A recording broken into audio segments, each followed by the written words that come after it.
Hey everybody, Jim Masters here, reporting for duty in the New York area in the United States. Welcome to the Jim Masters Show, live entertainment lifestyle celebrity talk show series. So great to have you here watching from all around the world, and so great to have our illustrious guest. Look at this powerhouse lineup of TV royalty that we have here. They are the Kids of Desilu Studios, and they are incredible performers and gifted talents in their own right. Of course, a dear friend of our show, you see on the screen there, Stanley Livingston, has been a part of our show on numerous occasions for various celebrations and just to stop by and say hi. He was just here a couple weeks ago talking about the actor's journey, which is something near and dear to his heart. Larry Mathews, of course, another dear friend of our show. He was here when we did the celebration honoring Dick Van Dyke's 98th birthday. He was also here as a guest talking about his time on the Dick Van Dyke Show and everything else. Larry, of course, played Ritchie Petri on the Dick Van Dyke Show. Stan played Chip Douglas on My Three Sons. Look who else is here. The effervescent, wonderful Tina Cole returns to the Jim Masters Show. Katie Douglas on My Three Sons. We had a wonderful conversation when Katie was with us as well. Of course, the King family as well. And she's got her new book out. Oh, it's a fabulous memoir and a lot of cool things that she's working on. And new to our show, but not for the last time, the incredible Jon Provost is here. Timmy Martin from the iconic series Lassie. All these shows that we grew up with. My Three Sons, of course, everybody still loves My Three Sons. My Three Sons, I don't think, has been off the air since it went on the air so many years ago, which is hard to believe. And of course, Tina, a part of My Three Sons, Stan, a part of My Three Sons as well.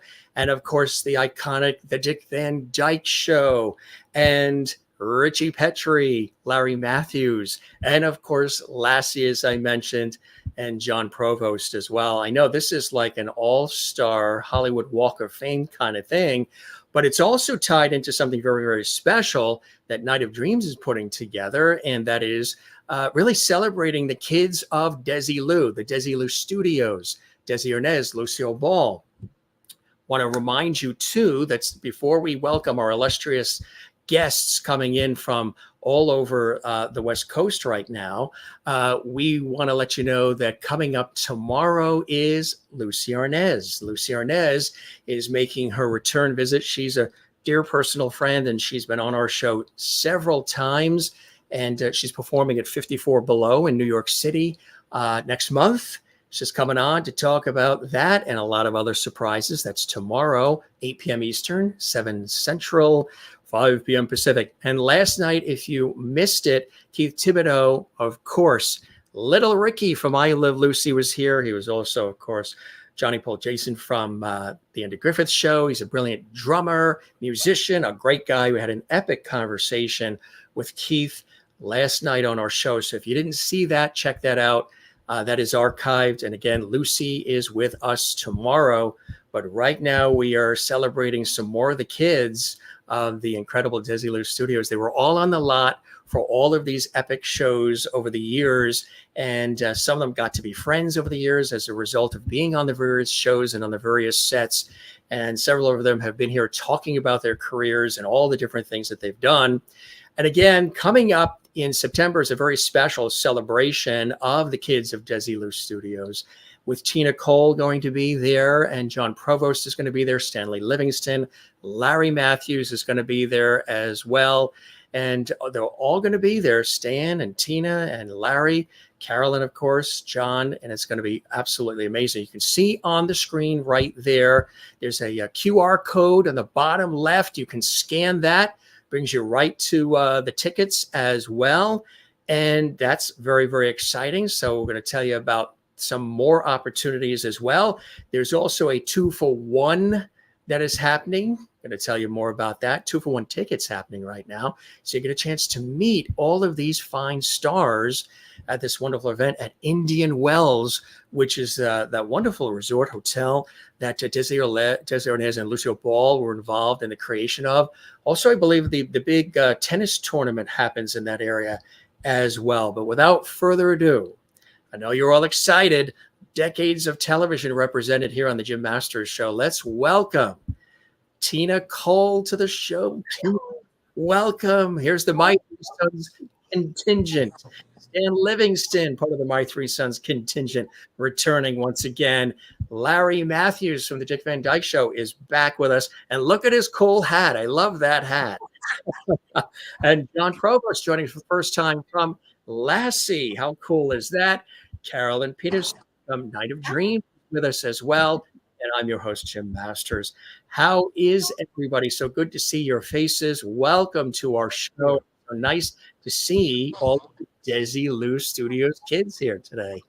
I feel like I'm on Hollywood Squares, all these boxes. Yeah, really. It's pretty good, though. Really? It is, right? But I was always in the stupid square. I was always the stupid square. The pretty stupid square. I wouldn't have fit. I was never a square. I should have been in a circle. What would be the stupid square? Was there actually one designated as the stupid one? Well, it was like the pretty, kind of. I mean, it was the hardest game show I've ever done. Was Hollywood Squares? Was it really? Oh yeah, because I had I'd never done any improv or, give me a script. I mean, I couldn't think. I wasn't funny. I couldn't quip. I had a really bad memory for historical things, so I would just sweat having to do that show. And I did it a lot, but so I always tease that they stuck me over in the pretty stupid square. You had to be a pretty quick wit to be on that show, especially if you're on Paul Lynn. And I wasn't. He was like laser fast with his quips. Yeah, Rosemary, Paul Lind. Paul Lind, yeah. Vincent Price. Yeah. Vincent Price. Yeah, Cliff Marquette. I mean, yeah. A lot of them. Wally Cox, you're right. Yeah. Rosemary. Yeah. Yeah, a lot. It was. I could not compete with any of that, so I just, and smile. The best I could. Yeah, well, somebody could have made Tina a book is a out of real Paul trooper. Lynn's Tina clips. literally, she ran across her home, dove over the living room, almost tripped on the cat to get here for all of us, right? Yeah, I did.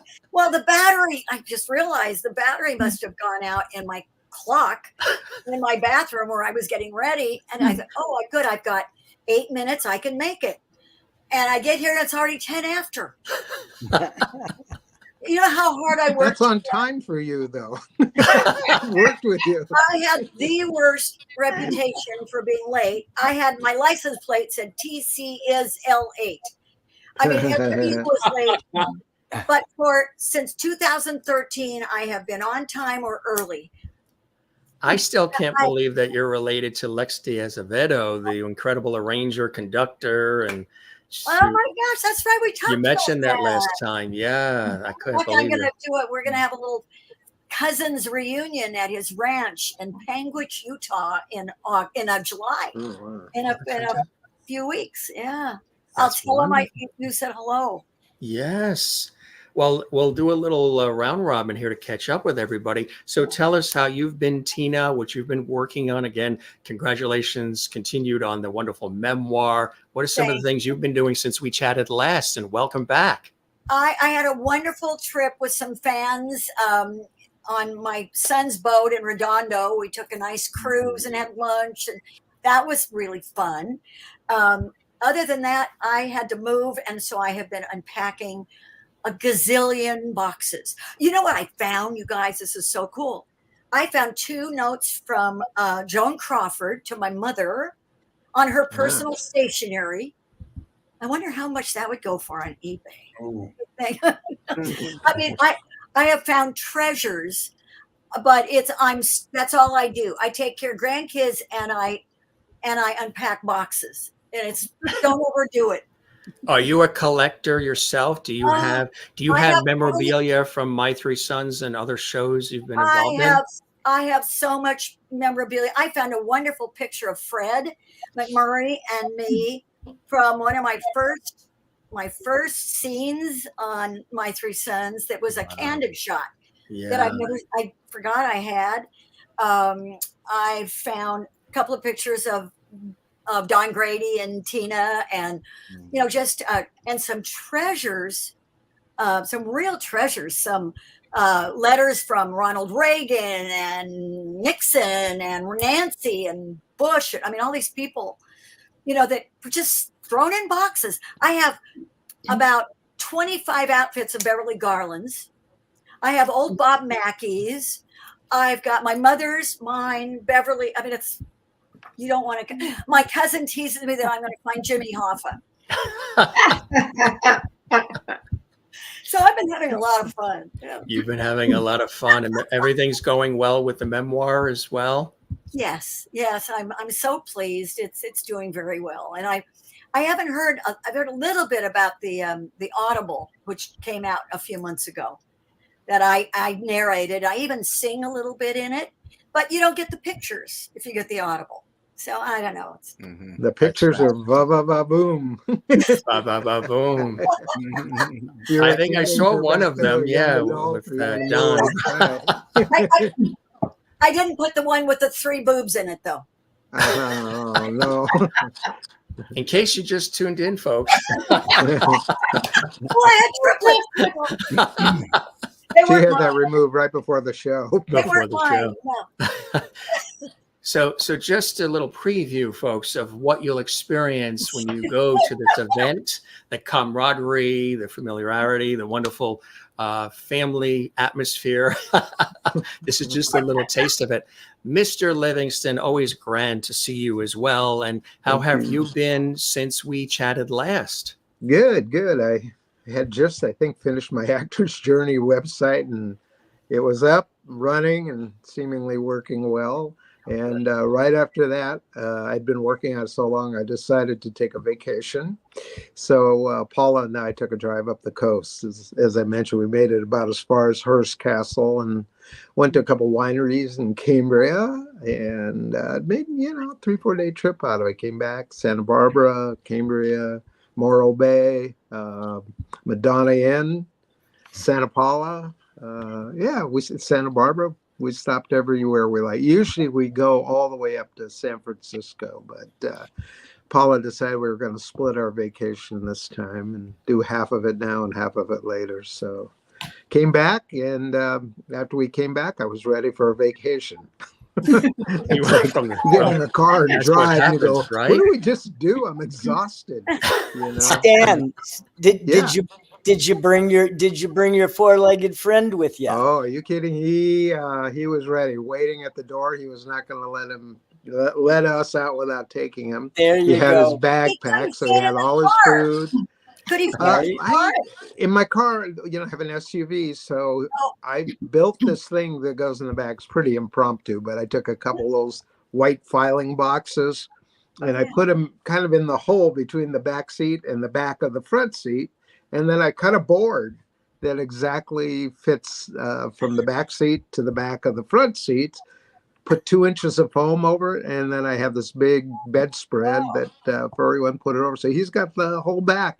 Excellent. So he's funny. He gets in. Yeah, he doesn't jump out. We had a dog that just was like unbelievable when I first met Paula. She had a dog named Moppy, and he just ran from window to window to window, wanting the windows down. We could take a 10-hour trip, and he was up for the whole trip, running back and forth.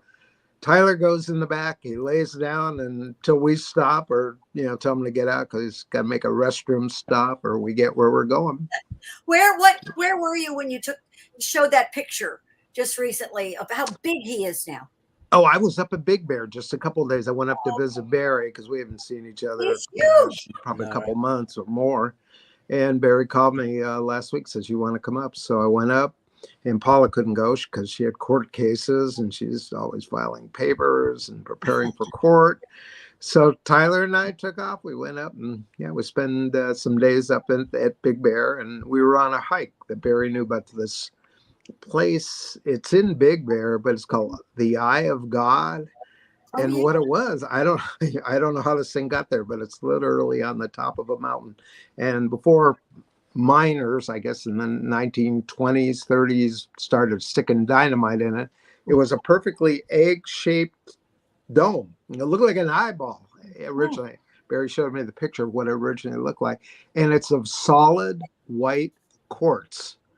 And it's got to be 25, 30 feet in diameter and probably stood up another 20, 30 feet till the dynamite went in it. But, there's pieces of quartz. I'm sure people are taking them.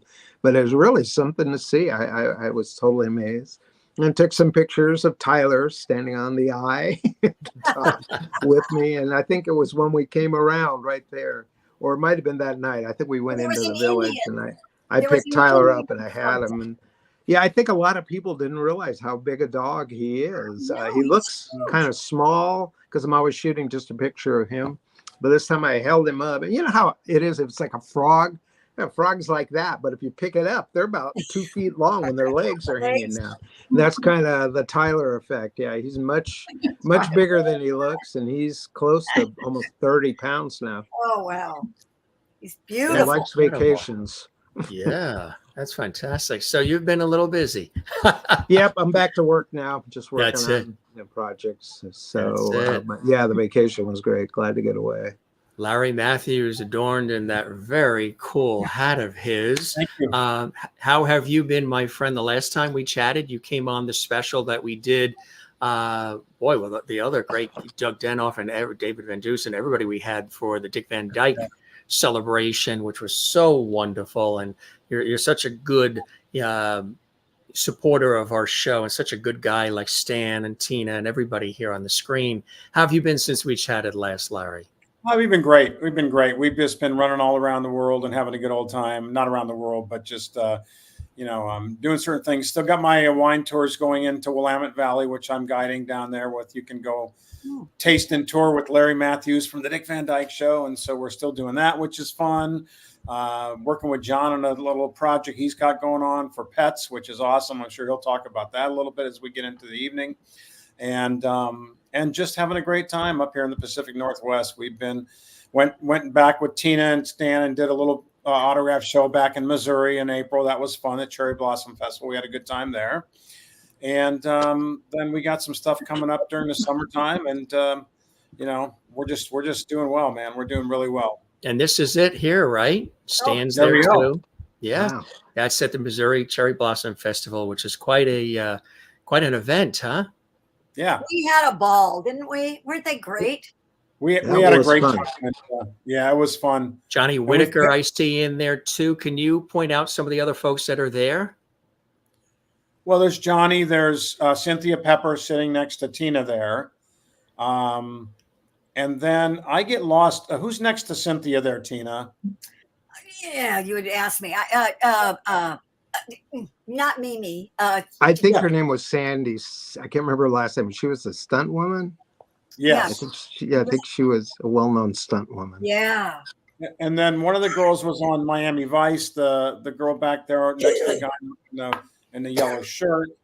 Another one was the voice in Knight Rider, I think, or something. Rider. Right? Yeah. Wow. But we had a good time.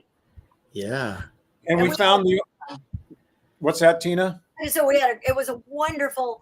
I mean, we just kind of usually in a show, like if you do an autograph show or something, everybody just kind of sits at their table and maybe you wander around a little bit and say hi or maybe have lunch.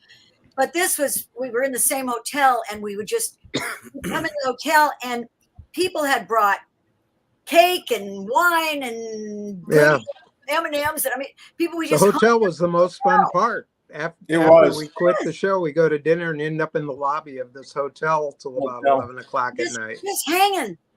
Tina got her hand on a cherry pie and came down in the hotel one night. We all had to have some cherry pie at the end of the night. That was awesome. We found the one restaurant in town that was a real restaurant that we could go to a couple times. So that was a lot of fun. We hung out.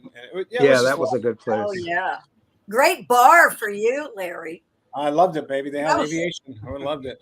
I like the fried chicken place too. I have to tell you, I don't know if you heard this, but the chandeliers were a lot from Marilyn Monroe's house in Las Vegas. I didn't know she had a house there, but they were absolutely gorgeous. He bought like 8 of them. Yeah, and they were just fabulous, kind of Art Deco-y kind of looking things. So it was, and it had been an old church. Yep, we've been an old church from the north of the Civil War church. It was kind of interesting. The history back there is listen, I'm a big history person, but to actually go back and just kind of like be in the area where that whole Civil War thing was the hotbed, and to listen to some of the stories there, it was fascinating. Actually, it really was, and yeah, we enjoyed it a lot. And then after that, we like I said, we just were doing our thing. We got some stuff coming up. Carolyn's obviously event, which is the next big thing I think I'm doing for sure. I think probably the rest of us, and really looking forward to that. It's going to be great. Obviously, growing up in Southern California, going to Palm Springs a lot, golfing there. I might have to bring my golf clubs anyway, and just going to be able to hang out with these wonderful people there in Keith, and just have a really nice evening, and really looking forward to that, and just kind of getting down and seeing everybody for that. That's going to be a lot of fun. Yeah, the Kids of Desilu Studios. It's going to be something really, really special. We're looking forward to that event, and Carolyn putting that together in such a beautiful way. And Larry, you mentioned off air, what was your mother's name? Clara Jo. Mathews. Hey, gang, maybe we can do this for Larry and for his mom. Maybe we could sing happy birthday to Clara Jo. She's going to be 100. Oh my goodness. Want to do that for Clara Jo and for Larry? Let's do that. And who would like to lead off? Tina, you want to lead off? Oh, sure. Why don't you give us She's the singer. Ready. Birthday. Wait, I've got one little thing to sing first. Yeah, do you? And then we'll go into, okay. Oh, somebody has a birthday. Our little Clara Jo. Clara Jo here. Father in heaven blessed her throughout the coming year. Happy birthday to you. Happy birthday to you. Happy birthday. Happy birthday to you. Fantastic. I'm gonna have to play this for her next week at a party. It's next Friday, so yeah. Happy birthday. Love it. Love to Larry Mathews' mom.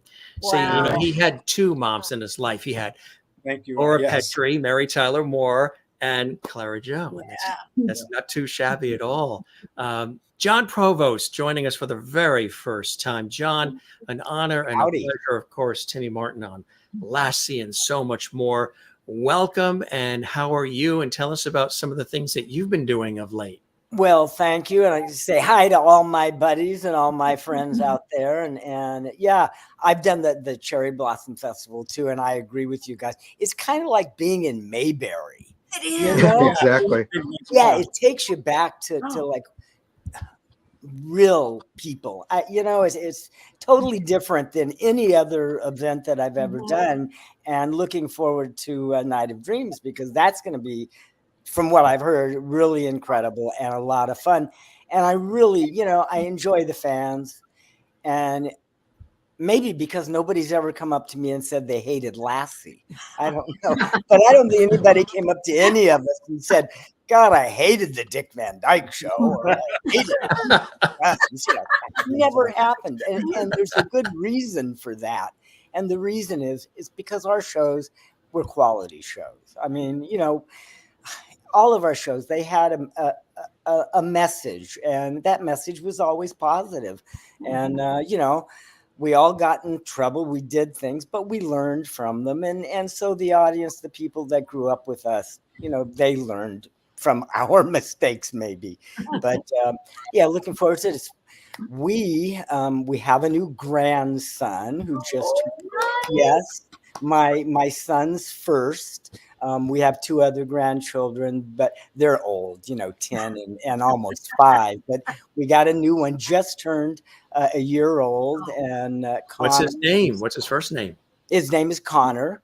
Connor. And yeah, he's To just the world. Connor is a lovety, a Jim Master Show lovety now. We love it. and yeah, great. It's so much fun. And just also our daughter, who lived about 20 minutes away, they just moved 5 minutes away. So closer to us, which is super. And the other thing is they have a swimming pool, and I designated myself as the lifeguard. So I already ordered my lifeguard's shirt, So but my granddaughter, the 10-year-old, she said, now you have to get one of those high chairs to sit in. I wish Larry's hat. Yeah, and Larry's hat. One of those, baby. Keep that head going. Stan, you probably have a director's chair that I can borrow. Hey, John, am I going to have to come over there and pull you out of the water again? Oh, yeah. That's how we met. Great. Yes, Stan. That's how I met John. Was I my first double. He was my first stunt double. Yeah, it was a scene where Timmy was in a lake and, he was half drowning or something, and they didn't want me to do it. So they hired Stan to do it, and Stan almost drowned. So, yeah. That's right. And I almost drowned. I got that. stuck in that mud at the bottom of that lagoon or whatever it was. And it just sucked you down, Yeah, icky, sticky mud. Well, they don't do things like that anymore. No. But yeah, so we've been busy. And the one thing Larry mentioned, I'm a dog person, always have been, and rescuing dogs and I've always been looking for a good dog product and never found one. So we developed our own product for dogs. It's the company is Provost Pets, and the product that we have now is called Spray Mix and Go, and it's a CBD product for dogs and cats to relieve anxiety. Like when you're taking your pet to the vet, how do they know? You put them in the car and they know they're going to the vet, and they start going, or 4th of July, the fireworks, all that can be devastating to them.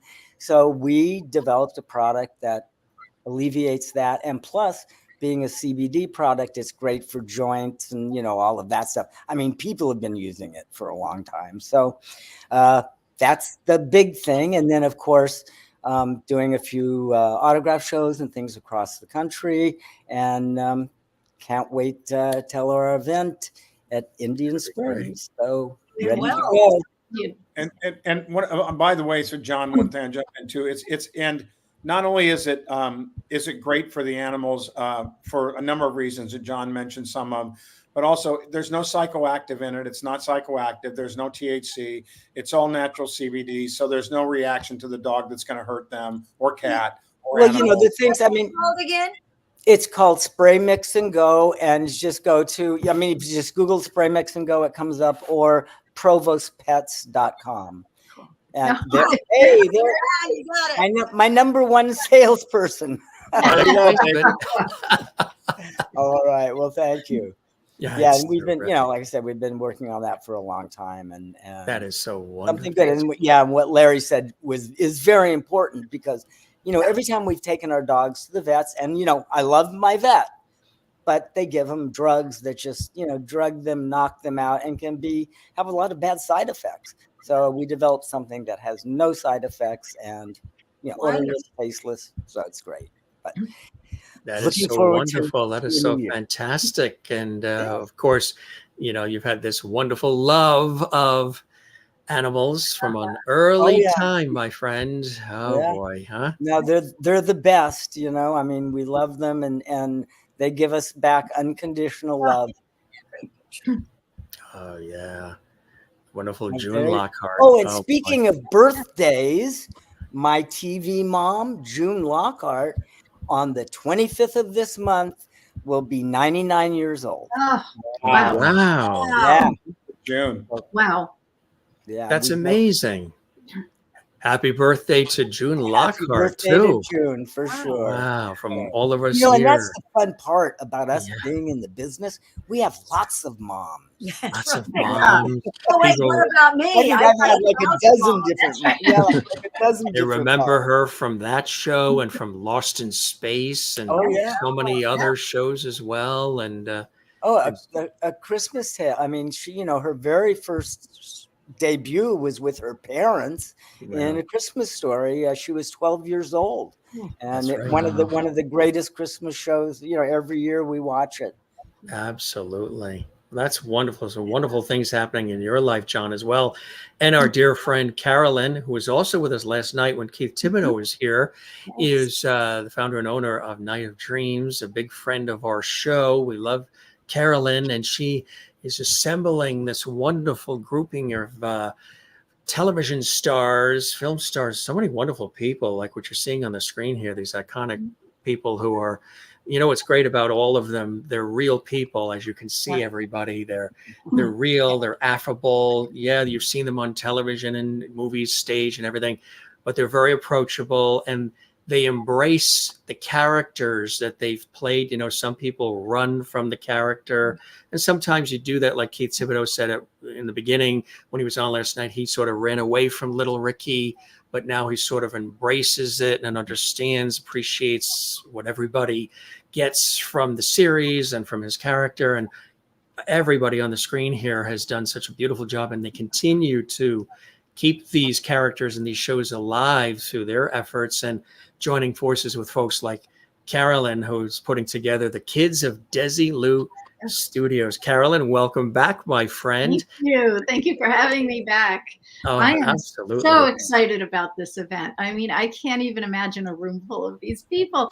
And with Keith, Little Ricky, who is going to play the drums, he's going to be playing Has Anybody Seen My Gal from the episode Little Ricky Gets Stage Fright. And we found out last night that this will be the first time he's played it since I Love Lucy. Right. I mean, he mentioned it last night on the show. Is that the one where he's got his little Dixieland band? And Yes. Yes. I watched that the other day. I was in LA, and my friend had I Love Lucy on, and I see this. So he's being introduced. They're coming out for the recital. Yeah. And then I see the boys coming out in their little striped suits. And they said Jeffrey Woodruff. And I went, wait, that's my brother. Wow. Jeffrey Woodruff was my stepbrother who played the trombone in that show. And it was like, I had to record it and then send it. It's like, look what I found. Well, I'm not sure we're going to get Keith to put that outfit back on, but wouldn't that be funny if you recreated it? I think Tina Cole is related to everybody. Yeah. Well, and actually our vocalist that's going to be there is a member of the Lennon family. So he's a first cousin of the Lennon sisters. So we're going to have a little history there too. So, and he'll be singing along while Keith is playing. But for anyone that wants to come to this event, I mean, we're going to have dinner. We've got cocktails. You're going to chat with these people during the cocktail hour. We'll have a Q&A. There's going to be raffle items. We're going to have memorabilia displayed. I mean, it will be such a fun night. And if you don't live in California, it might be a good time to take a trip out and come to Palm Springs. The resort was designed and built by Desi Arnaz, and they're offering fantastic discounts on rooms there. So, and you might even see one of these kids at the swimming pool since they're all staying. Can I say one thing to everybody? When Stan, you had one for my three sons many years ago. And I tell you, everybody, this is one classy evening. Carolyn is amazing. What she puts together, how she does it, it is absolutely top drawer, first class all the way. And it is really something very special. And I'm very honored to have been asked to do this. Yeah, no, it's true. Yeah, we did the other one. So, you know, it's not like something we don't know how she does it. We do know how she does it. That's why exactly. I'll be there in New York 2nd. Tina will be there, Stan, Larry, and Jon, and Keith Thibodeau, Little Ricky will be there as well. Matter of fact, it's an elegant evening. I mean, you know, you dress up, it's a night out, and really you get so much bang for your buck. And there's a 2-for-1 going on right now at the time of this show, right? Yes. And on the screen too, with the graphic, there's a QR code in the bottom left. They can scan that. Scan that in and go grab your seat. You can sit right with there in the bottom left, everybody. Tina, with Larry, with Jon. You can sit at their table. You can get a general table, but the room is not huge. So no matter where you sit, it'll be great. It's And we just visit everybody really anyway, so. And you see a little green screen next to Stan. He's always producing things and working on things. Ever the director and producer. He actually created a video promo for this event that he sent us. And we're going to take a look at that, and we'll have some more chat with our wonderful, fabulous friends of our show and the wonderful stars joining us. Here is this video from our good friend Stan Livingston. Hi, I'm Stanley Livingston. You might remember me from the long-running TV series My Three Sons. I'd like to invite you to a very special event. It's called the Kids of Desilu Studios. Join me and some old TV pals. Jon Provost, who played Timmy on Lassie. Larry Mathews, who played Ritchie on the Dick Van Dyke Show. Keith Thibodeau played Little Ricky on I Love Lucy. And Tina Cole, Katie, Robbie's beautiful wife and my sister-in-law from My Three Sons. We're planning a very special evening of cocktails, dinner, memories, amazing stories, and laughter, working on our various TV shows. And working with the various TV stars that were on them, such as Desi Arnaz, Lucille Ball, Dick Van Dyke, Mary Tyler Moore, Fred McMurray, and of course, William Frawley. Please come join us on Sunday, September 8th at the Indian Wells Hotel in Indian Wells, Palm Springs, California. Incidentally, the hotel was built by Lucille Ball and Desi Arnaz. Come for the event, or make a mini vacation out of it and spend the entire weekend at the hotel and resort. Tickets and more information are available at the website below. See you there.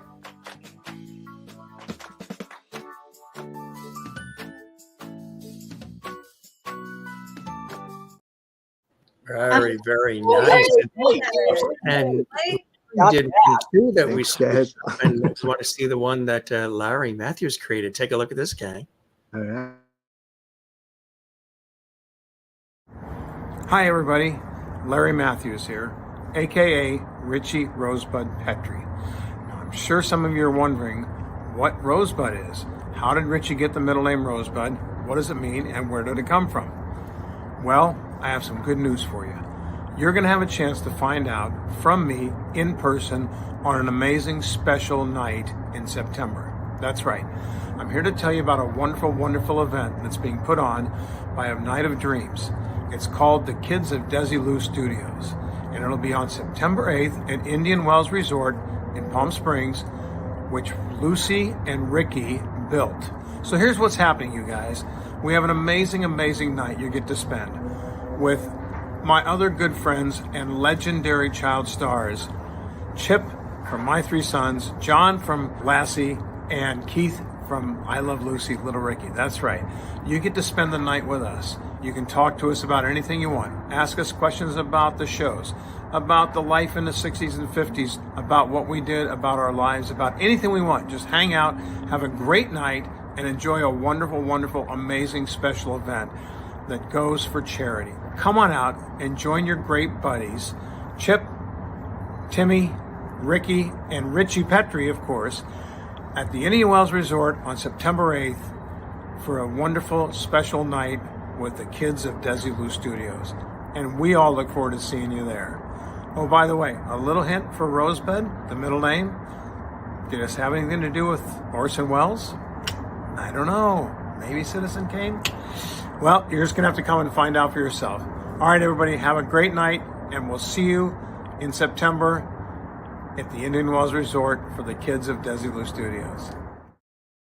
Very, very nice. Very, very nice. Just want to remind everybody, Lucy Arnaz is with us tomorrow, and we'll have an opportunity to talk about some of these things as well, and her concert at 54 Below that she's doing called I Got the Job. Really good show. And Keith was with us last night. You can check that episode out on our YouTube channel, Jim Masters TV. Some really nice things that you guys have done to support and celebrate this. Carolyn, how does it make you feel when you see some of this, huh? Oh, right? You're pinching exciting. yourself? Yeah, kind of. Yeah. I always do before my events. I'm like, and how did I do this? How did I get these people again? So yeah, I'm probably more excited than some of the attendees that come. I just love it.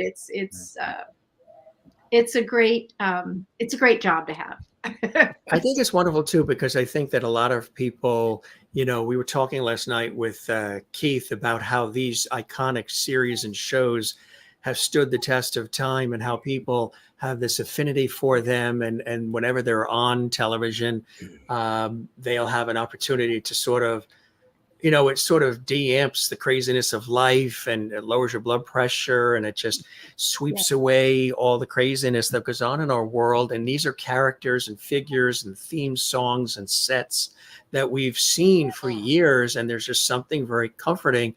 I mean, these shows, you're talking about Lassie, My Three Sons, the Dick Van Dyke Show, last night, I Love Lucy, the Andy Griffith Show. These are like in our psyche for decades, and all of these faces that we have on the screen have been in our lives for decades as well. I asked this to Keith last night, and I may have asked you this, Stan, but how does it, as time goes on, how does it make you feel when you see that even today, through everything that goes on in our world, people still can't get enough of these shows and these characters, and they feel so warm and attached to all of these shows? So I'll start with you, Jon. Well, for one thing, when we were doing these shows, when we were doing Lassie Live, we didn't have a clue that people would be watching us 50 years later. Right now, Lassie is on in reruns in over 50 countries. I have a website, jonprovost.com. Get nothing but positive feedback from all over the world. They're on reruns here on a dozen different cable channels. And it's good. It's like I said before, no one has ever come up and said they hated Lassie. I mean, you couldn't. And it goes for all of these shows, for My Three Sons, oh my God, just classic, iconic shows. And when we started, television was pretty much in its infancy. We had 3 networks. If you were lucky, you might have, Dumont, you'd have 4 or something. But, it's just amazing. And what I really enjoy, and it really makes my heart feel good, is when I see a lot of grandparents turning their grandkids on to our shows. And once they get past the black and white, they go for it. It's like, their first reaction is black and white. I don't want to even look at that. But once they start and sit down and start watching the shows, they get into the characters. They get into us as children, and they can relate to that. And I guess these shows are going to go on way past us. And I think that's a great legacy to have. And I think we're all in that boat. And to have people, our fans still come and meet us, like it's going to happen in September, it's everybody goes away with just a great feeling. I mean, that's what it's all about. And yeah, it's going to be the good, the bad, and the ugly. They want to hear the backstories too. Well, we've got them. I know I do. I got some Lassie stories. So, whatever. I think we all do. And this is what people enjoy. This is what people like. It's what I like. When I go and see somebody, if I go to a show or a play or a concert, I want that feedback, and that's what we get. Unfortunately, I see a lot of new people in the industry that don't have that. They insulate themselves from the public. Now, I do understand, because we live in a different time. We didn't have the paparazzi, like they are today. We could go places. Yeah, people would recognize me as a child and say, "Hey, aren't you that kid on Lassie? What are you doing here?" Well, I'm here. I'm 12 years old. I'm here watching the matinee with my buddies. And I mean, that's the way it was. But I understand that. But still, we would be nothing without our fans. And, that's we give back, and it's a great feeling. So I'm rambling. I'm going on because We'll definitely. I can't wait for the Night of Dreams. That's It's going to be absolutely. John, we will definitely have you back. I'd love to have you back for a full episode like we've had the other fine folks, and talk about your career and celebrate you as well. But real quick, just for the viewers, how did you get that role on Lassie? How did that happen for you? I was doing a movie for RKO. It happened to be their last movie. It was called Escapade in Japan, 1956. Spent 3.5 months in Japan. It was one of the first movies filmed in Japan after the war. Tommy Reddick was done with Lassie. He had done it for 3 years. He wanted out. So they were trying to find a new, younger boy. Couldn't find the kid they were looking for. Turns out the producer's wife of Lassie was having lunch with the producer's wife of the movie I was doing. It came up. They said, oh, it sounds like the kid you want is in Japan. So when I came back from Japan, met with the producers and the directors, and they all, it was fine with them. But everybody wanted to know how Lassie and I would get along, because, you couldn't fake that relationship. So what I did was Red Weatherwax, the owner and trainer of Lassie, had a 60-acre ranch out in Saugus, and spent a long weekend on his ranch with Lassie. Came back to the studios on the following Monday, walked into the producer's office, and Lassie gave me 2 paws up. Two. There you go. Right. And the rest is history, right? And it was 7 years, 249 half-hour episodes. That's incredible. It really that was is. back when we did 35 episodes a year. And we would be filming from 3 different scripts in the same day. So, I didn't know what was going on, but, so people, have their favorite ones. Sometimes that just blows right over me because they all kind of blend together. They blend together. Sure. And you, of course, Larry, the Dick Van Dyke Show. And I know we've chatted about it on other appearances you've had here on the Jim Masters Show. But even today, you've always embraced this wonderful character of Ritchie Petri in the way, and even in recent years, and you're celebrating all of the folks that you had an opportunity to work with, these iconic figures on such one of the greatest shows of all time, and one of the most humorous and well-written too. And do you still every once in a while pinch yourself and say, wow, that was really some experience, one of the greatest experiences being on a show like the Dick Van Dyke Show? Oh, every day. Yeah. I mean, it's, I think John, we were talking earlier, and I just wake up and sometimes and go like, how was this real? I mean, did I really, was I lucky enough to be with, look at Dick Van Dyke and Mary Moore, Carl Reiner and Sheldon Leonard and Danny Thomas, for God's sakes, and, Rosemary and Moriarty. I mean, I sometimes still kind of can't wrap my head around it, even though it's still going on. And what John said is great, because it is wonderful when we see the fans to basically let them really enjoy it, give them some memories, appreciate what they appreciated in us, and feel that we can give something back after all this time. And the fact that all of our shows are still running on the air is a test of the people who created them, the people who wrote them, the people who acted in them. It's all 3 of that element, for all these shows that we're talking about today, that just make them timeless. And again, I'm just so lucky to have been part of it. And so, proud of it, really, in a lot of ways. Absolutely, yes. And again, the fact that you celebrate it in the way you do, I think, is really spectacular. And of course, Stan, you've done so much in your career too: producer, director. You got the actor's journey, and so many other things other shows, Ozzie and Harriet, and so many other things that you've been a part of as well.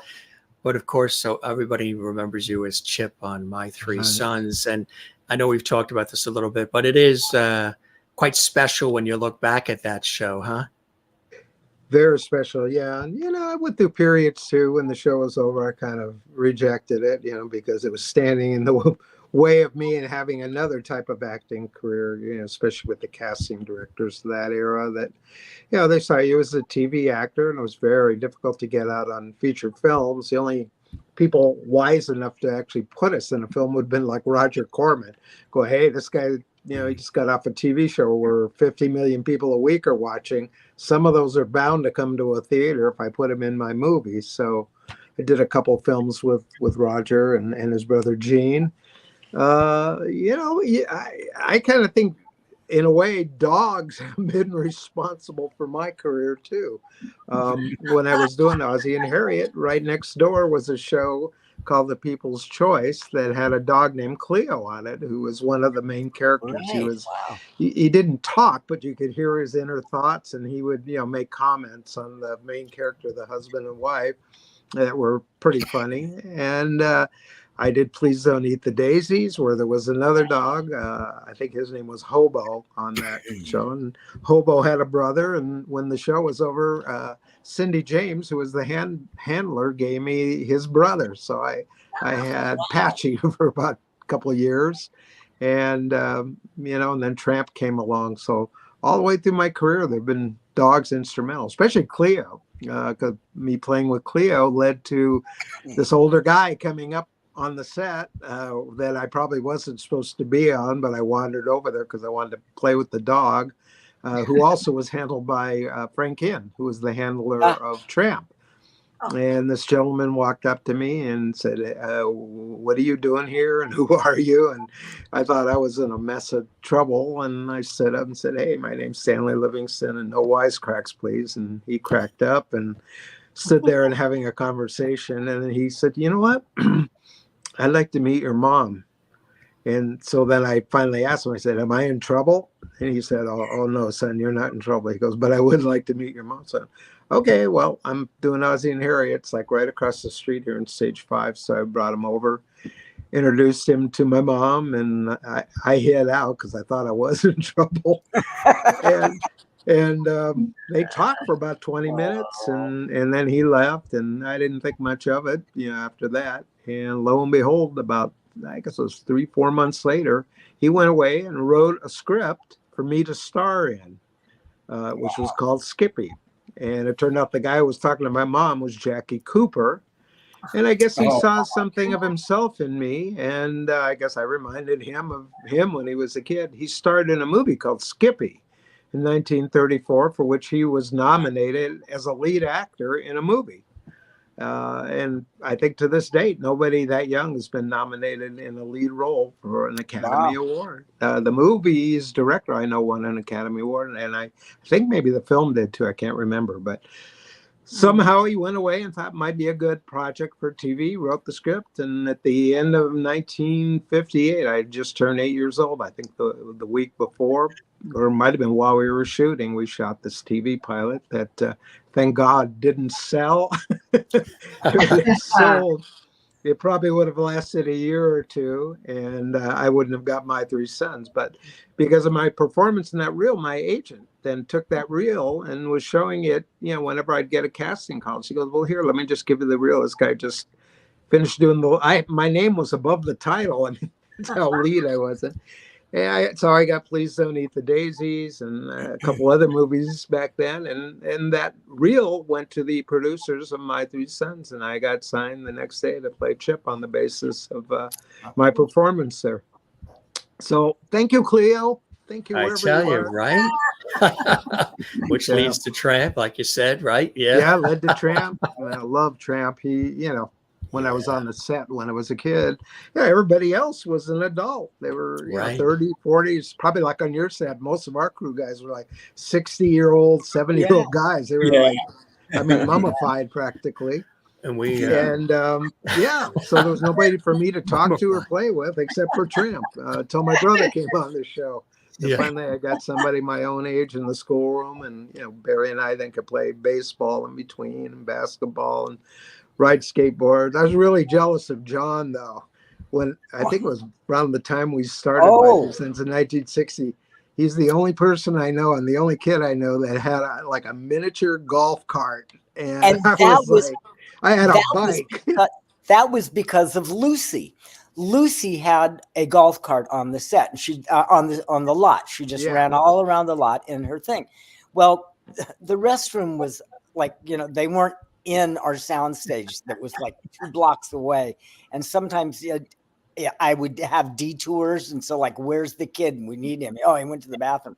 So they got me this little miniature golf cart to get me to the restroom and back faster. That was so sweet. Boy, that did cart, they man. make a mistake. I was the terror of that. I could go corners on 2 wheels, you know? Yeah. Wow. It was great.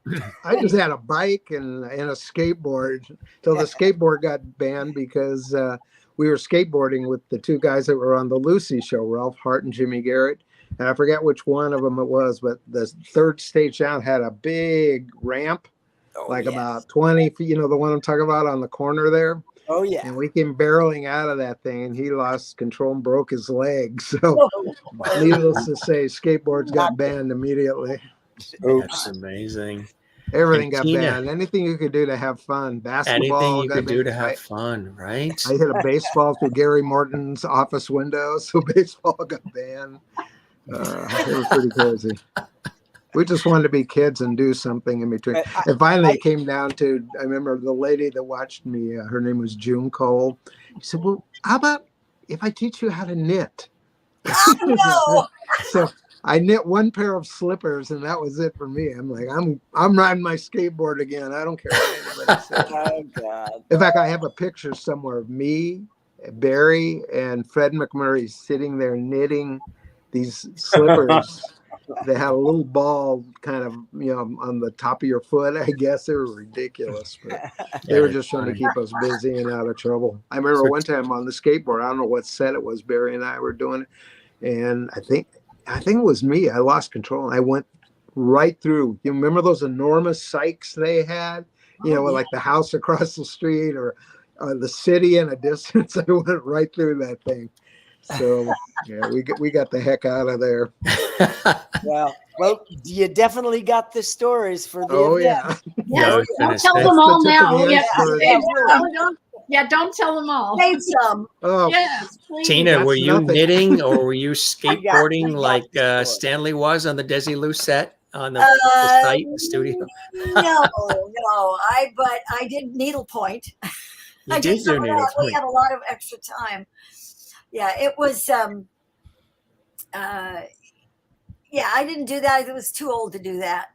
I was kind of a late comer, but I did do episodes on the Desilu lot in the black and whites. And in fact, the first show I did, most of my scenes were done with Barry, who wasn't even a son yet. He was the neighbor. And the 2 of us wanted to make sure that their house wouldn't sell so they couldn't move to Hawaii. And so most of my scenes were with him, and it was, you know, destroying their house. So it was fun. It was fun. Yeah, but I wasn't there every day like you guys were. So for me, Tina came along just at the right time. I was probably about 15, 16 when you came out. I was like, I'm sick of looking at these 80-year-old guys. And now we have something to look at.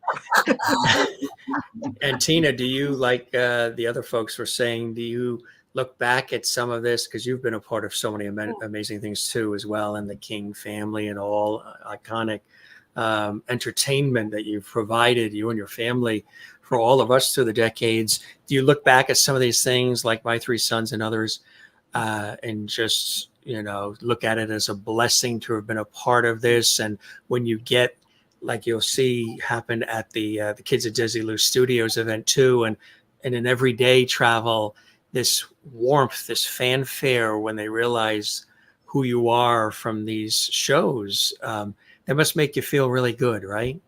it does. And, you know, as all of us, I mean, this was a job when we were doing it. We didn't realize the value. I am so proud of the shows that I did. There isn't a show that I did that I would say, oh, golly, I'm embarrassed. I wish I didn't do that. And that so many people in our business did as they were coming up, you know, in the business. I am proud that the shows that I did gave people a feeling of family and of truth, of love, of, you know, honesty, of togetherness. so many people even today say, you were my family. You know, that you gave me hope. You gave me, I mean, it's a wonderful feeling. In fact, I went to the market today, and one of the checkers just gave me this huge hug and said, you were on My Three Sons, right? And I said, yes. How can you possibly remember? And she said, they just took you off the air on MeTV every day. And they put the Flintstones on, and I'm so mad. And I said, well, it's still on MeTV, but what's Stanley, the other MeTV? It's on Amazon Prime, and it's also on Pluto, and it's also on Catchy Comedy TV. So not to fear, it hasn't gone away. And you know, if you really want to get down to it, you can watch it anytime you want on YouTube. I think all the episodes are there. It's funny, the other night, Tina, I just happened to be, I'm a YouTube watcher, and I saw a thing pop up, and I go, that's Tina. So I clicked on it, and I hadn't seen that since I was a kid. It was Hawaiian Eye, and you were in it, and you were the singer in the nightclub. Yeah. You must have been like 18 or 19 or 19 something. was my very first show. And I'd never sung before outside of, with the family just for fun at Christmas and church or whatever. And they just said, yeah, you're going to be singing. And I went, okay. And what was awkward about that is there was no direction. We didn't have, no one told me what to do. They just said, okay, go up and sing. I mean, it was pre-recorded, but no one said, okay, look over here, look over there. There was not a lot of directors in those days gave direction. The only one I ever worked with, even on My Three Sons, we had two that kind of did that, was Peter Tewksbury, who came from Father Knows Best. And I mean, there wasn't ever a scene that we shot that he didn't pull you aside and discuss the scene and what you were going to do and how you were feeling. And if he had to do 10 takes to get what he wanted, he did it. Of course, they let him go after the first year. When I would talk to the producer, who later became a buddy of mine, he said, yeah, when we had Peter, he shot more film the first season than we shot in the next 5 together. But nobody really gave you much. They said, you're going to be here, then you're going to move there. And so, it was work. It was a job. It was wonderful. It was fun. It was long. It was hard. It was boring sometimes. But the longevity, the feeling of, and when I joined My Three Sons as a regular, we were in the 60s. And, I think that people were trying to hold on to what was good, what was honest, what was, and so much of everything else was like in chaos. Yeah. So, well, I have a theory about those shows out of that era too. We watched them differently than we watch shows today. I mean, when we watched those shows, there was one TV in the house, and you watched those shows with your parents. Yeah. And that made an indelible psychological impression on you. Yeah. And now we think back on that, and it may be the show to some degree, but I think it's just, you get the warm and fuzzies that you were with your whole family and your parents sitting around watching, whatever it was, Dick Van Dyke, Lassie or My Three Sons. You did it all together in a room. And, that's something that I think when older people now are trying to introduce that show to their kids or grandkids, that they want them to watch it with them. Not like, here's the show, okay, here's your iPhone, they'll watch it in your room. They want to watch it together with them. Right. My son watched all these shows with me when he was growing up, and he's 46 years old now, and they're still among his favorite shows. Wonderful. Yeah, it is. It's wonderful. And it's wonderful. The people, all of you guys, everybody that I've met in the autograph shows or of the old guard are so humble and nice. And I mean, you're good guys, you're good. It's, that you're not cocky, get rich quick. I didn't have to work at it. I just did it. There's a feeling of understanding, of humanity, of, like you said, collectiveness or something that is really, I think, very unique and wonderful in our business.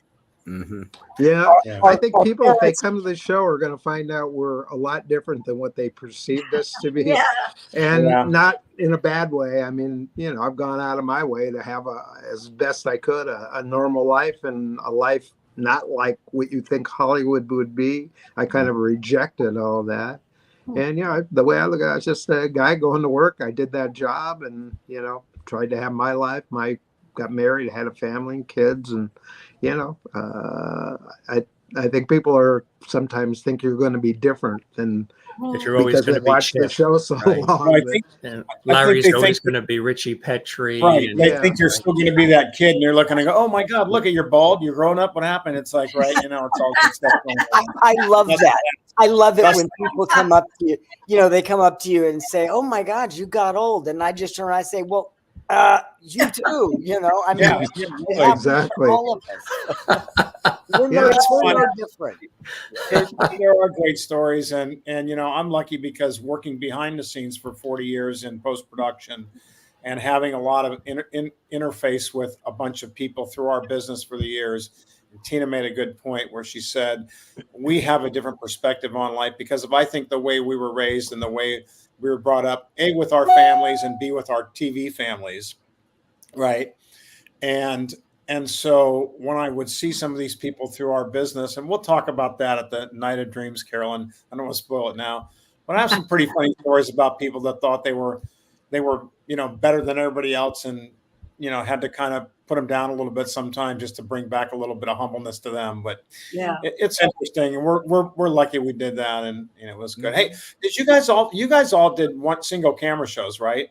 My three Yes. sons, Yeah. Lassie was. Let's see. We were Yes, single I love camera using till this the three. last 3 or 4 years. We added a camera just to speed up production, and it was usually to shoot the master plus pick up Fred McMurray's close up right then. Really? I don't Right. remember that. Yeah, we had 2 Well, cameras. I was different. It was We had a different for B me, Jim. camera. We were live audience. That's right. Remember, we shot Dick Van Dyke live audience. Yeah. Yeah. Every 3-camera live audience, which Ricky, which Desi Arnaz actually created the 3-camera Yes. live, 3-camera, you know, Was- live audience show. That's what, you know. Well, you were Desi- lucky though. You shot in one show until you shot it out. We, like John, we were shooting in 5, 6, Right. 7 different episodes Oh. in a day, possibly. Yeah. So yeah, we could never do it in front of a live audience like that because Yeah. there was no continuity at all. It was. I did a Lucy show. One of the. I don't know which one it was, and it was so different with a live audience. But working with the King family, it was always with a live audience. Right. So it That was. It I was. always open. thought of live TV as almost like a play. It's, kind of a hybrid is. thing where you've got a live audience, but you still got Yeah. a camera there. And if you blow the line, they can still do take 2. Right, Yeah. right. Mhm. Yeah. We we tease the King family was the first reality show on television. Think about that. Yeah, it's true. Yeah. And the first real family outside of Ozzie and Harriet. That's right. They were on before we were. But, there were 39 of us. What was the date? What was the date of the King family? When did you guys do those shows through? Well, we started at the end of 64. The Okay. series started in 65. So it was while My Three Sons was going, but you weren't on My Three Sons yet as Katie. I was doing the other characters. Right. How about you, Larry? When did Dick Van Dyke? 61 was we started filming in 61, and so we went off in 66. So we had 5 years, and again, we were 3-camera live. So you're right; it was like doing a mini theater, mini play. Yes. We Yeah, were in everything would front- build up to that one night when they would shoot in front of the audience. Would you That must do have been like terrifying. table reads? Would you do table reads and things like that ahead? Oh yeah, absolutely. Yeah, we did. It was just like regular. We do table reads, and then we do that, and then we'd start there and do blocking and staging for a day or two. Then they brought the cameras in the day before, Yeah. and we did our live block and run throughs, et cetera, and then we shot the shows on Tuesday nights. What was hard Funny, for me coming into, as Katie, I was I'd worked with Don before, Don Grady, but now we're going to be falling in love and getting married. And No one talked to us. They didn't introduce us. It was just here's your script. Here, this is going to be your boyfriend. I mean, there was no getting to know any of you guys. No. Well, yeah, that's how the movie business always was. It's like you get a part and you coming have like into an established show like that. right. I didn't know, I was Or just you're in a so film, you have a big crying scene, and it's like your first scene. It's 7:00 in the morning. You don't know anybody, and it's like the camera set, and they go, "Okay, go." It's like, wow. Yeah. Wow. That's Yeah, amazing. That's kind of weird. Actually, I worked with Mary Tyler Moore just prior, I guess, to her being on Dick Van Dyke. I did a movie with her in January of 1961 called X-15. It was a movie that starred Charlie Bronson. Yeah. And I ended up on that because we were doing My Three Sons, and this director and producer came down, and they wanted to watch me, and I think they asked for that reel. And then they came down, and I met them on the set. And the next thing I knew, it was when we were on a break. I did, I guess it was probably like February or March. I shot X-15 with her. In fact, I think it said introducing Mary Tyler Moore. It might have been her first movie. Oh, wow. It probably did, because the only, she had done, there's a great documentary on her, but what you find out is she had done like other behind. She was the Hot Point girl. Remember the Hot Point girl for Hot Point stuff? Yes, yeah. She was in the cat suit, right? And then she was the legs on Richard Diamond series, right? Which was the detective series. She was the voice and the legs. They never saw her face, right? And she was ready to like just say throw it in. And when Carl Reiner found her and approached her, and we started shooting in May of '61. We started shooting May or April. Yeah. So this was June. right before that. And that's when, and she was had said at one point, she was kind of ready to just say, man, I don't know. She was originally just wanted to be a dancer and a singer. That's what she was really. And then she got into the acting part. But Carl Reiner, it's a great story. And maybe we'll save that for the Night of Dreams as well. Yeah. Mhm. Absolutely. He cast her out. Come to the event to hear these stories. There's Carolyn, lots more. It's going to be really something. I want to let everybody know that who's watching. It's so wonderful to have some of these amazing folks spending time with us here on the Jim Masters Show as special guests. And they've been here, Stan, a couple of times. Tina's been here, and she's always welcome. Larry's been always gracious. This is John's first time, and we'll have him back as well. And Carolyn has put everybody together with Keith Thibodeau, I Love Lucy, the Andy Griffith Show.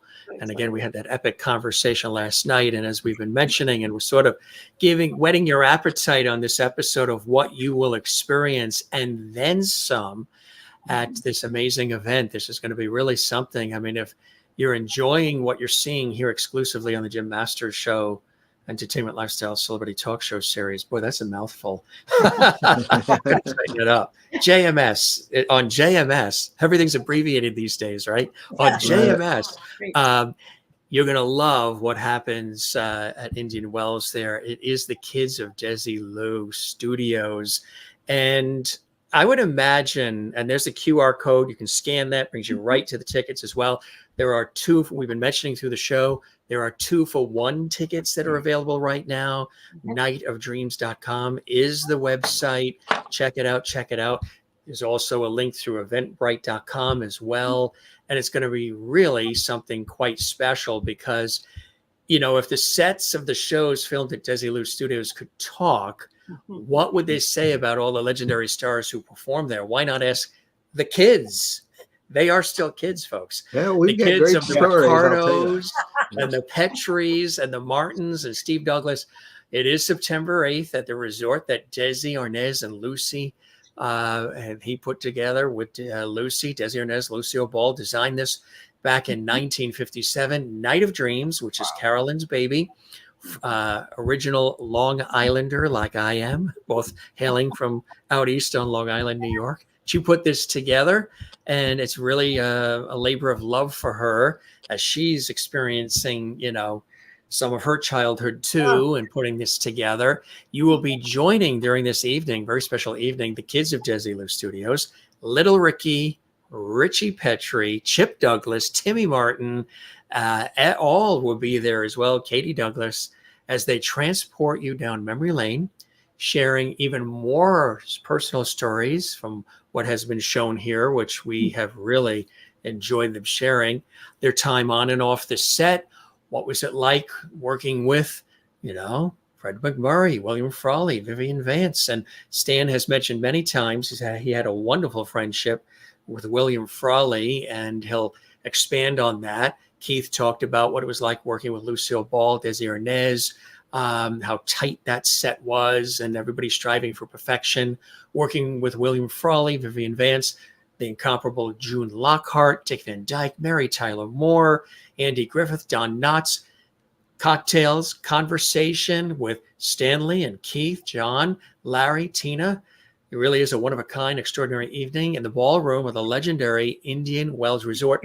And as mentioned last night when Keith was here, which I think is very important to remind everybody, it is something extra special because a portion of the proceeds are actually going to benefit Katerina's Club, a nonprofit organization that feeds over 25,000 children a week, which is something very special. Carolyn, you want to expand on all of that for us? Yeah, the owner of a restaurant here in Orange County, the Anaheim White House, his name is Sir Bruno Serrato. He's actually been knighted for his philanthropic deeds. He started this organization. I don't know how many years ago, but when he came over to this country, he promised his mother that if he made it, he would give back. And he has given back in spades by feeding these children 25,000 a week. Even when his restaurant caught fire several years ago, he mortgaged his home so he could continue to feed them. So a portion of all proceeds are going, but 100% of the raffle items and the auction items are going to go towards this charity. So in a way, we've got kids helping kids. So it's a really special night. Yeah. It's an interesting thing too about Desilu Studios. Should probably mention that the studio wasn't built by Lucy and Desi. They bought it. Right. All the money that they made, doing I Love Lucy. It was formerly a big movie picture studio called RKO, which Howard Hughes owned at one time, and Wings was made there, King Kong. In fact, I'll have my King Kong story because Barry and I, we went snooping around. We found King Kong. So anyway, it was a really old and illustrious studio, and they took it over, and Lucy ran it with an iron fist. I mean, that was her other job. She'd be over there working on the Lucy show by that point. But, you'd see her come flying out the doorway with steam coming out of her head about something, hop into her car or her golf cart, and, there you go. Larry's head is going up and down with that hat. Yeah, I guess the thing is, what people outside our industry don't realize is when producers come into those studios, whether the producer of Untouchables, Ben Casey, Hogan's Heroes were shot there, sometimes they don't pay their rent. And, she's got a mortgage too on the studio. So she'd have to go kick butt. And by that point, she was the de facto person in charge of Desilu Studios. She finally got remarried and married a guy named Gary Morton, who she sloughed that job onto. So he kind of became the hitman and the axe man and stuff. But it was pretty crazy for her. I can't even imagine doing all that and then running back to the show and, doing what they did on I Love Lucy, which was, it was a pretty funny show too. Not just like I Love Lucy, but it was a show she was doing with Vivian, and it was very funny. The Lucy show, and Larry, Carolyn, you were going to add something? Yeah. Carolyn, did you say we have to dress up for this event? She meant Palm Springs casual. Your hat's just fine. You can wear what I'll get a good hat for you. Don't worry. That'll be fun to have. Dressing up in Palm Springs is Bermudas and a Hawaiian shirt. Pretty much. So right, Tina's going to dress like this, and Stan is going to dress like that, and Larry's going to dress like that. and John's going to dress like that. Jim, the shirt doesn't fit anymore. It doesn't fit anymore. It's too small. No, None of it's those hanging on shirts my fit. wall. Oh, funny. That is Well, funny. I'll probably dress up. The question is, will I cut my hair? That's the See, now I think that's one the of the shows teaser, I did for folks. Carolyn, Relish my the hair moment, was Stan. That's longer all I than can tell you. Tina's. Relish the moment, okay? Now you've got to get the love it. tickets, folks, to see if Stanley Yes. Livingston cuts his hair. I That's mean, that right. that is a teaser right there. I mean, he's Yeah. I if he realized when I sat down for cuts the his show, I hair, forgot his to hair is comb doing it. it for the fans. Yeah. There were a couple of times you had it pretty long, right? During Yeah. in the earlier years. Yeah, my hair gets pretty long. You know, I maybe go back every and forth too sometimes. 2 or 3 months. During the Yeah, I pandemic, like it me was- with long hair. Never on My Three Sons. No. Remember, you had to. I'd keep have your epic hair. fights with the producers over that. Yeah, that Yeah. was about 67. When I hit about 68, where I was 18, I didn't want to cut my hair for the show anymore. And we'd have fights about that. And I Yeah. won. If you watch the later episode, the Our last 3 boys in years, the my hair King got family. longer and longer. Our boys And in the- the King family had to wear wigs to hide Yeah. their long hair. Did they Wow. really? Wow.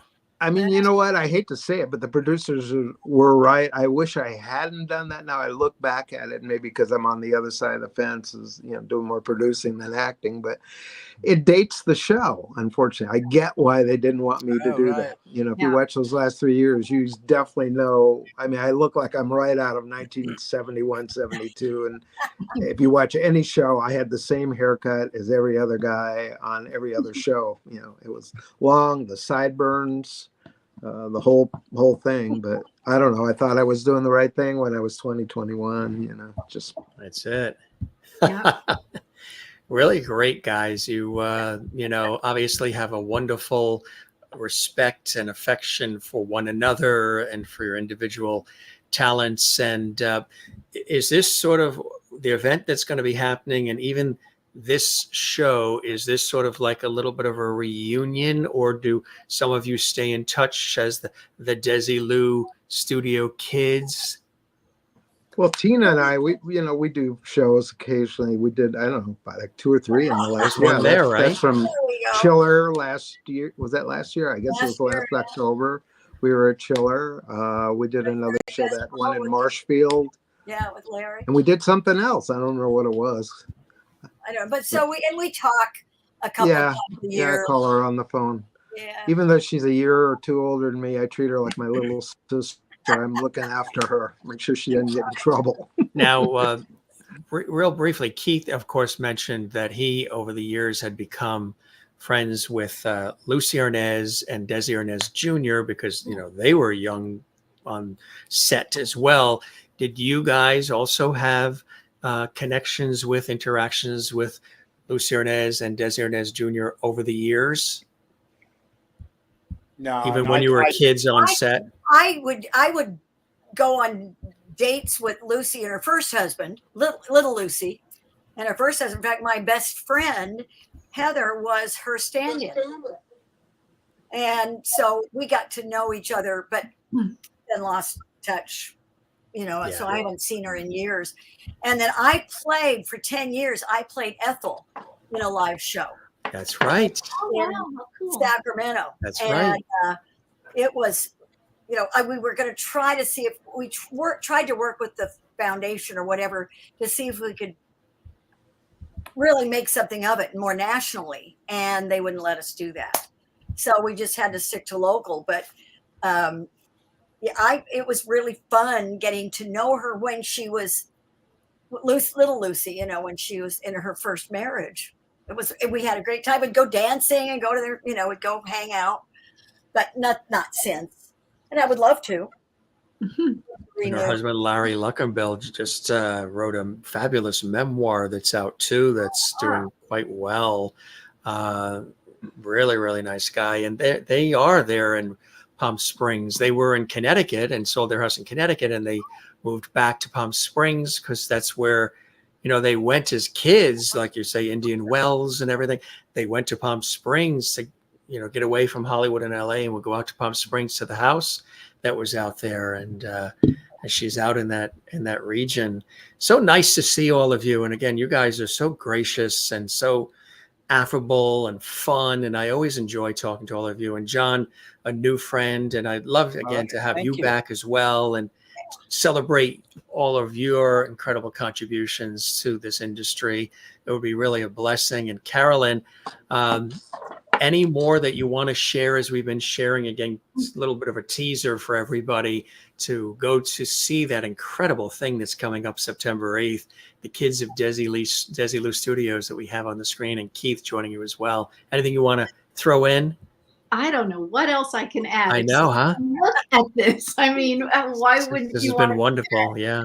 And meet these people and talk to them and ask them and pretty much anything you want. I mean, you know, it's a lovely night. It's a different way to do this. You're not going to be in a long line waiting for a 2-second autograph and then hustled along. This is a night of getting to know you, really, literally. And we don't guarantee we're going to answer every question. That's true. That's true.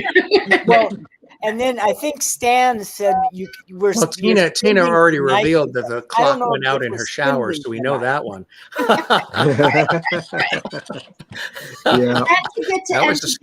And to get to hear Keith play that song. Has anybody seen My Gal? Which he has not done. I mean, he's going to be practicing, but he has not done it live since the show. It's going to be amazing. And this is the only way you get to see it is by coming to this event. So cool. Yeah. What I think people should do is not just come for the night, man. Take a vacation. That hotel is so cool. Yeah. Come down on a Friday. What I'm going to do with my friends. Friday, Saturday night in Palm Springs, and then you know you'll be there for Sunday night, and we'll cap off your vacation. And they have awesome discounts for all the attendees. And I've been hearing from people that are coming that they wanted to stay a little bit longer, so the resort is being kind enough to extend that discount for as long as you want to stay. So California folks, come on out. It's great. It's really going to be special. Again, happening at the beautiful Indian Wells Resort. The tennis tournaments in that area as well. Designed and built by Lassie and Desi in 1957. And it really is something special. And all these wonderful talents that you see on the screen will be joining you. Larry Mathews from the Dick Van Dyke Show and Stanley Livingston from My Three Sons and Then Some. Jon Provost, Lassie, and of course, Keith Thibodeau, I Love Lucy, Andy Griffith, and the effervescent Tina Cole from My Three Sons, and much more. They're all going to be there. And, they shared some really cool, fun, and poignant and warm stories with us here, as they're always so gracious to do. But there's loads more that you'll enjoy at this event. It's going to be something special. Bring your camera. Bring a friend who's also a fan of classic television. Two for one, yes. Two for one, as we've been mentioning, which is very special. I mean, I think the 2 for 1, you can make it a gift for somebody. It's really a beautiful thing that you're doing. And all these kinds of things. When there's these comic cons and conventions, you guys see the turnout. I mean, I was mentioning to Keith and Carolyn last night, there was one that happened in Rhode Island, and several people were there, Lou Ferrigno and others. Barbara Eden was there, and there was a gentleman who I guess lives in that area, who is such a fan of I Dream of Jeannie, Barbara Eden, the whole thing. He built a tremendous, it looked like something you'd see on a Hollywood set, tremendous replica of the Genie bottle. The people with Barbara had no idea this was even going to happen. They sort of reconfigured how they were going to do the event with her, because what they ended up doing is they took this huge Genie bottle, which was sort of cut in half, and people were able to go into the Genie bottle, sit next to Barbara with the beads and the couches, and get their photo in the Genie bottle, the half that's open with Barbara. So her team didn't expect any of that to happen, so they reconfigured it, and they brought in the bottle and used it as part of her showcase, her event. Wow. There were lines, and it showed, and you guys know, you've experienced this with people who admire what you've done and continue to do. There were 3 to 4 hour waits just to see Barbara Eden, to get an autograph on, she had some genie bottles, miniature bottles that people could get, and photos of her from on set with Larry Hagman and Hayden Rourke and the rest. But people waited 3 to 4 hours. She was the last person other than the janitor and the security guard in the building. They actually kept that convention center open. So she said, I want to greet every fan.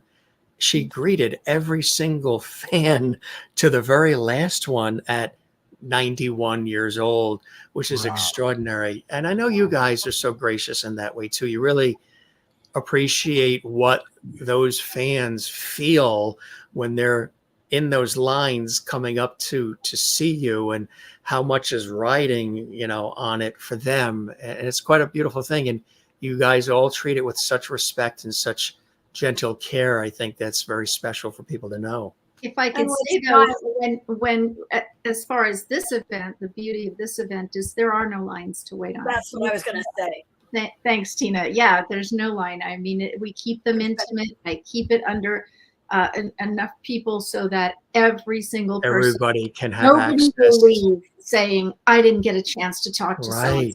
Everyone will talk to you.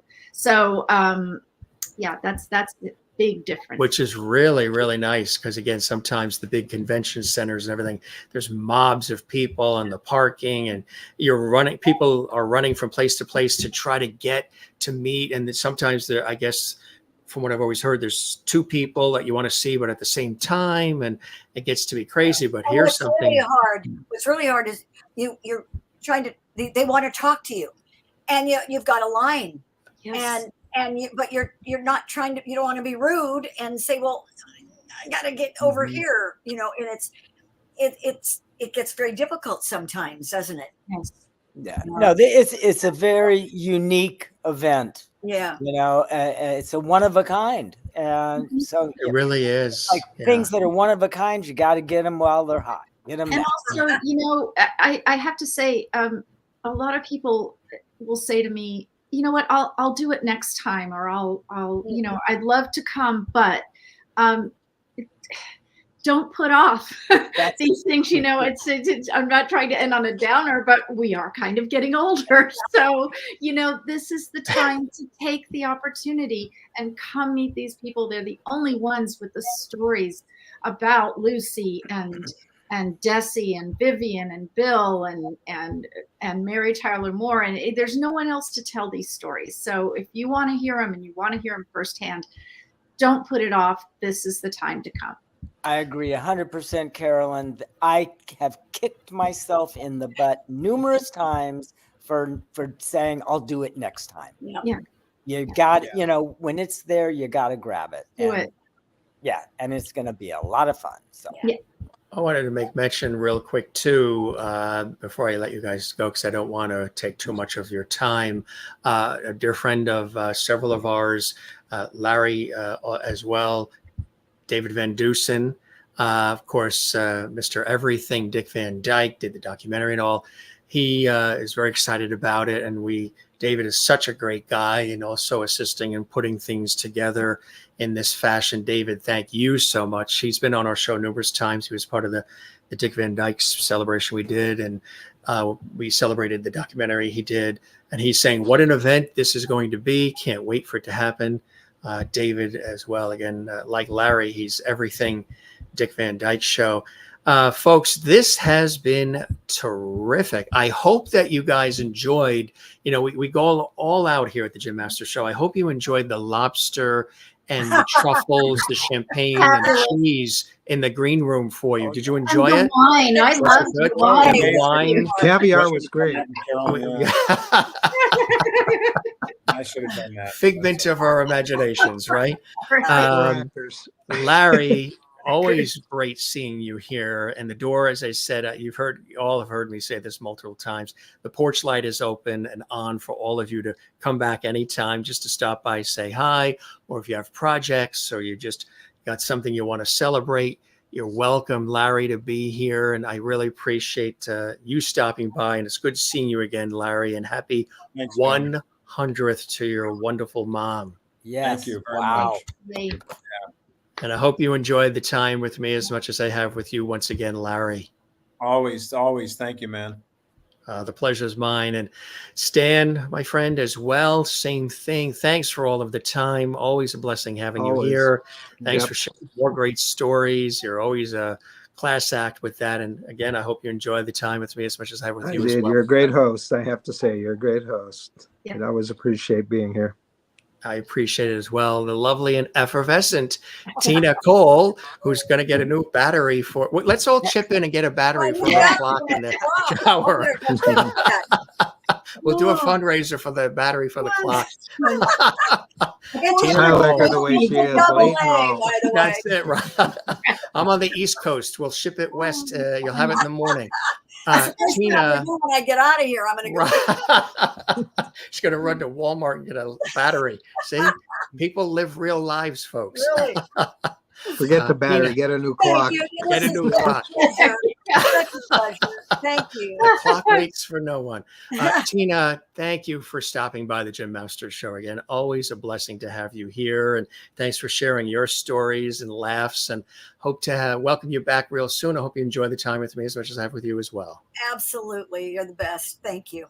Thank you, Tina. And Jon, thank you for joining us for the first time. And I hope truly the door and porch light are here for you. You're welcome back, my friend, anytime. And I appreciate your moving things around to join us. Make sure you were here for this very special event. Well, thank you, Jim. It's a pleasure being on the show and pleasure seeing out. It was fun being with all my buddies and be seeing you again soon in September.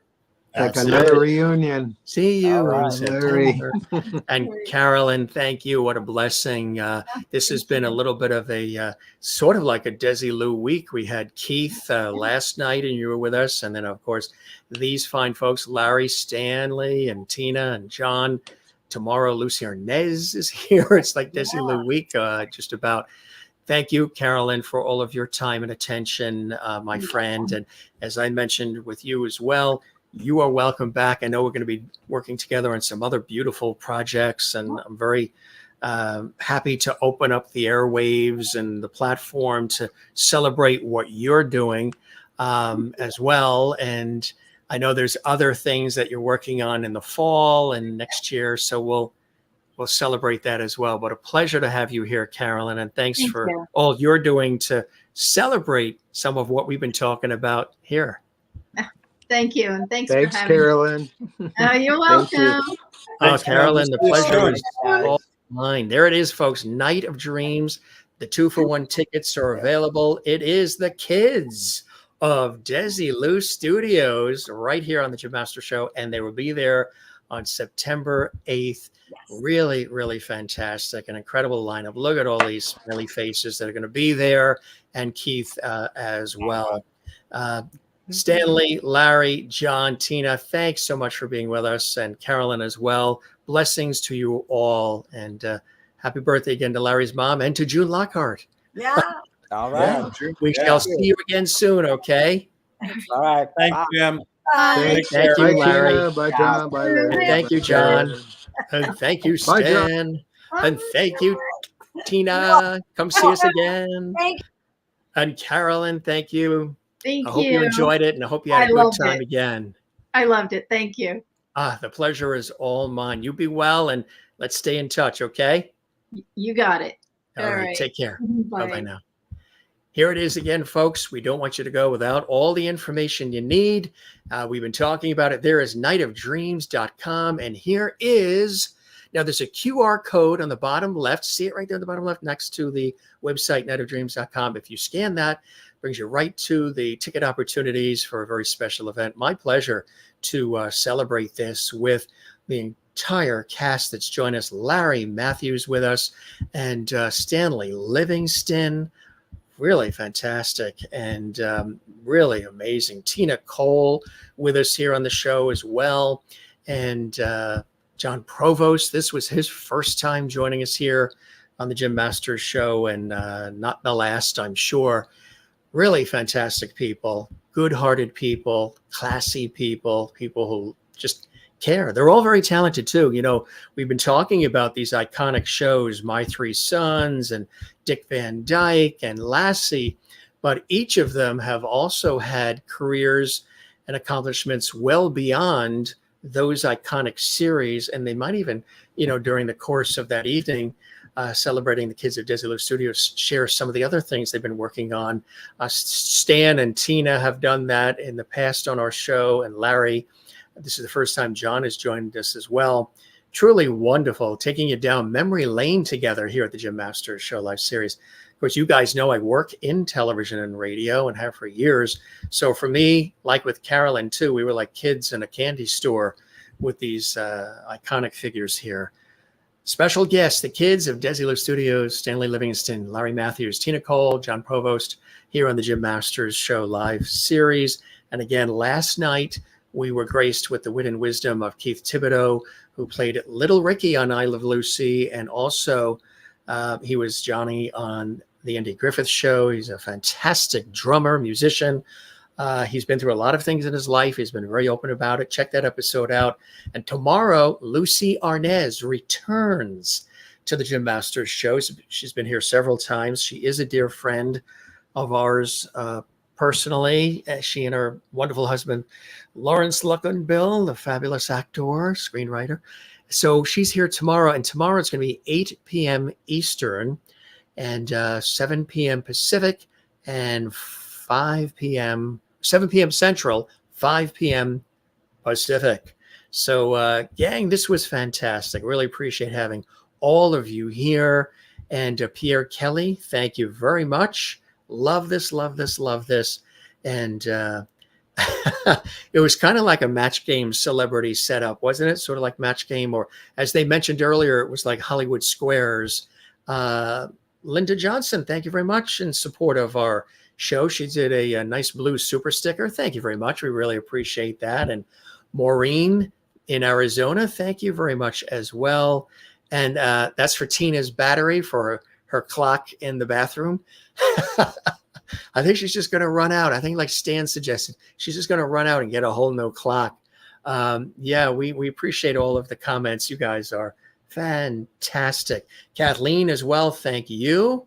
We love all this support, and very, very nice. And Linda says this was epic. Yeah, some really special people joining us here on the show. And if you didn't see the other episodes, some of them have been on. Absolutely watch it in the archives. And really, really fantastic. And Leo and Cora and Jim are here. And you watched My Three Sons, and they were all so great. Leo, a big fan of Larry and Stanley and Tina and Jon. And yeah, and this is incredible. Yeah, I really appreciate all this. You guys are terrific. Thanks for all the love. This was a blast. Thank you so much. Thank you. One more time, again, we want to thank our very illustrious guest list here that we put together. And Carolyn was with us as well. And again, she was absolutely amazing. Stanley Livingston, Larry Mathews, Tina Cole, Jon Provost, and last night, Keith Thibodeau was with us as well. So there you go, folks. Thanks for joining us in this episode of the Jim Masters Show Live Entertainment Lifestyle Celebrity Talk Show series, where we don't do necessarily interviews. We have good conversations with our amazing guests. One more time, we do want to give a good plug to the Kids of Desilu Studios, the big event, Indian Wells, September 8th. And again, go to niteofdreams.com. There's a 2-for-1 that's happening right now with the tickets. You can even mention the Jim Masters Show. They would love knowing that you heard about it here on our series as well. Come by and see us, Lucy Arnaz, tomorrow, and many, many more special guests coming your way. We love all of you. Don't forget, take care of one another, love one another, and be sure and love yourself and take care of yourself as well. It's very important to do that. So all of us here at Jim Masters Show Live, thanks for being with us. Thank you for your time this time. Till next time, we'll see you on the next episode with Lucy Arnaz. Be well, take care, and don't forget to give this episode a like if you enjoyed it. There's a thumbs up icon on the YouTube channel. Give it a like. Subscribe to the YouTube channel, Jim Masters TV. Check out almost 1,200 episodes that we've done thus far with great guests. Share the link to this episode on your social media, and leave a comment in the comments section on our YouTube channel as well. For all of us, be well, take care. I'm Jim Masters. See you on the next one. Cheers.